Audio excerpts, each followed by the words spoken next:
Let's take a closer look at the crime in Chicago over the weekend. As Dre was mentioning, Nick is at our NewsNation Smartboard comparing numbers between this year and last. Adrienne, the latest numbers that we have in the NewsNation newsroom are reflected here in the chart that we have. We're looking specifically at Memorial Day weekend, and we tracked from 2015 to 2022. What we know now is that there were 10 people who were actually killed over Memorial Day weekend and another 29 who were actually injured.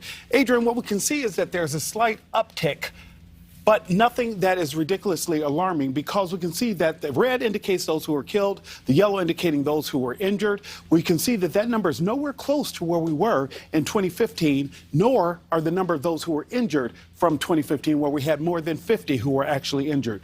But we wanted to take a look at Memorial Day weekend compared to other holiday weekends here in Chicago. So we took a look at the 4th of July weekend, and that's where we saw a number that may raise some concern for some.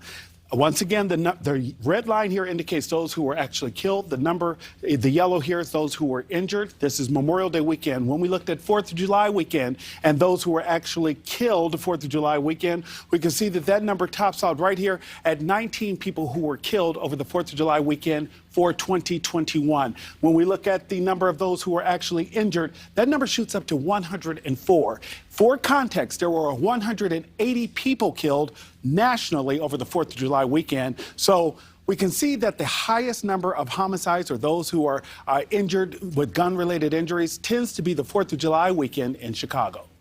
Thank you so much, Nick. Obviously, during the holiday, and as the weather heats up, there have been trends of more violence. Thank you so much for watching. Make sure to click on the red subscribe button below so you can get more of NewsNation's fact-driven, unbiased coverage.